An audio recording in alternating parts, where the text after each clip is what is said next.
Et hello à tous et merci d'être de retour sur le podcast de The Perf Club. Aujourd'hui, on se demande, faut-il faire du sport pendant les règles? Pratiquer le sport pendant les règles peut sembler comme très difficile pour certaines. L'envie de s'allonger sur le canapé avec un coussin chauffant est grande, mais l'exercice peut être la meilleure chose que vous puissiez faire pour soulager les pires de vos symptômes.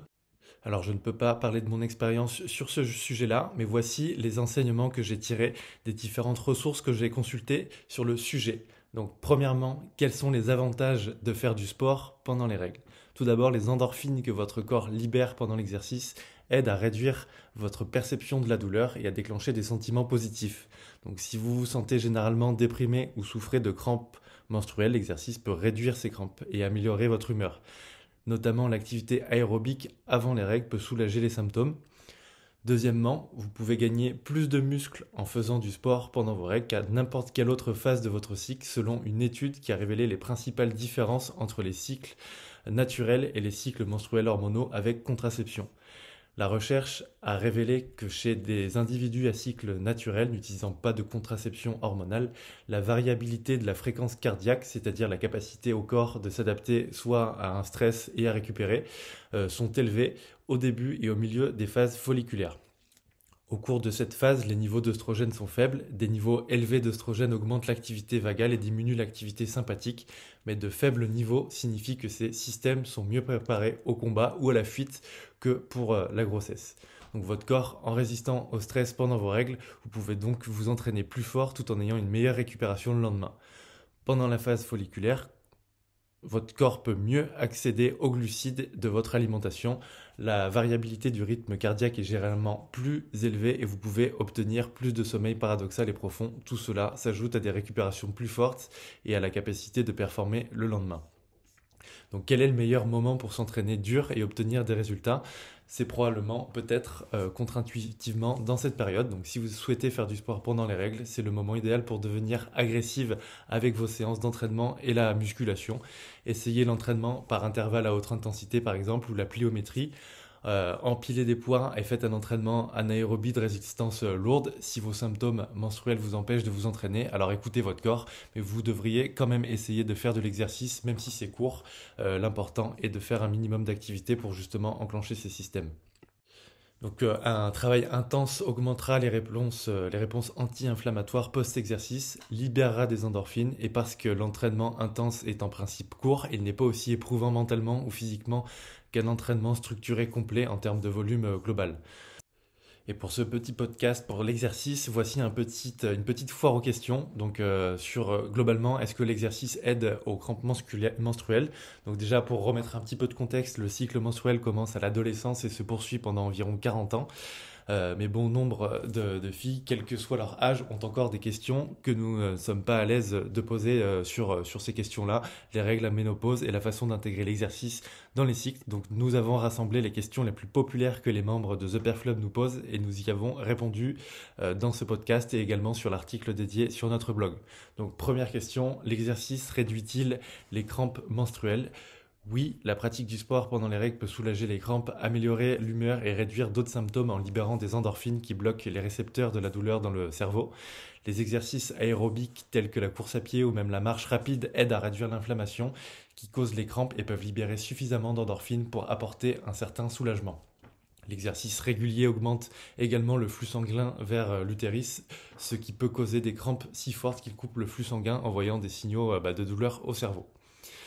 Ensuite, que dois-je faire pour lutter contre la fatigue pendant les règles? Donc les règles peuvent s'accompagner de symptômes indésirables et la sensation de fatigue en fait partie. La fatigue est causée lorsque les niveaux d'hormones, y compris l'œstrogène, la progestérone et la sérotonine diminuent après l'ovulation, pendant la phase lutéale tardive ou vos règles.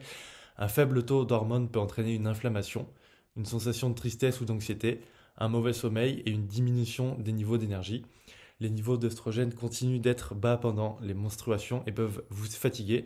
Et de plus, les règles très abondantes peuvent entraîner une carence en fer qui peut également provoquer de la fatigue. Donc d'où l'importance d'essayer de bien caler aussi l'alimentation avec tout ça. Donc par exemple, la prise de suppléments d'acide gras oméga 3, de magnésium ou de zinc peuvent aider à contrer ces symptômes. Votre médecin peut également prescrire un test sanguin pour voir si vous souffrez de carence en fer, puis vous prescrire un supplément de fer si vous en souffrez. Ensuite, je manque de motivation pour faire du sport pendant les règles. Comment lutter contre cela?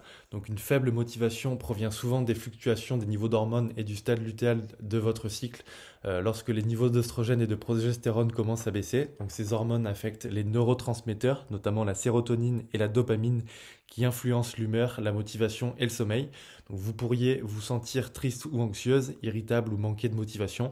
Les niveaux des 4 hormones recommencent à augmenter après le début de vos règles, mais cela peut peut prendre quelques jours avant que vous commenciez à vous sentir mieux.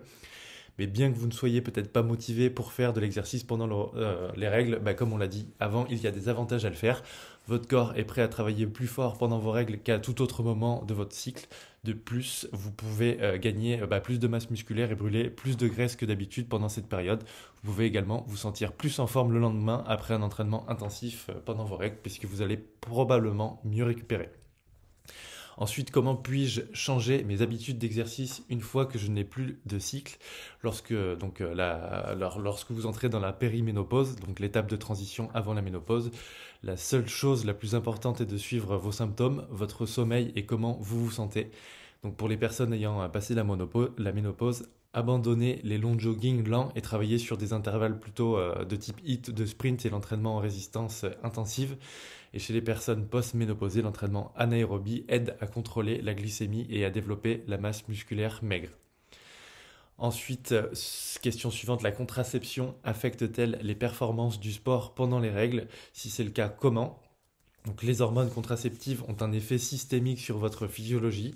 Les contraceptifs oraux sont associés à une diminution de la quantité d'oxygène que vous pouvez utiliser pendant l'exercice, donc le pic de VO2 max, et à une diminution de la capacité d'adaptation à un entraînement de haute intensité. Donc selon le Dr Sims, dont la référence est postée dans l'article de blog sur theperflub.com, le même effet n'a pas été trouvé avec d'autres types de contrôle des naissances tels que les dispositifs intra-utérins, donc ce qui peut éventuellement vous guider vers une solution que vous préfériez si vous voulez éviter ces effets.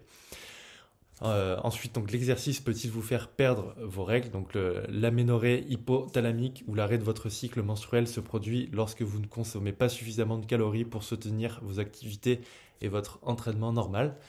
Votre corps réagit en arrêtant la production d'hormones impliquées dans le cycle menstruel, ce qui réduit l'ovulation et conduit éventuellement à un cycle perdu. Donc la première étape pour récupérer vos règles est d'en parler à votre médecin. Et finalement, est-on plus faible pendant les règles? Donc le contraire est vrai. Une étude dont les références est également notée dans l'article a révélé que l'entraînement en force pendant la phase folliculaire, donc de vos règles jusqu'à l'ovulation, entraîne une augmentation plus importante de la force musculaire que pendant la phase lutéale, donc qui se situe entre l'ovulation et vos règles. Et donc c'est le moment de faire un entraînement de haute intensité et de bien récupérer le lendemain. Je vous remercie de votre attention et j'espère à bientôt sur un prochain épisode du podcast de The Perf Club. Entraînez-vous bien.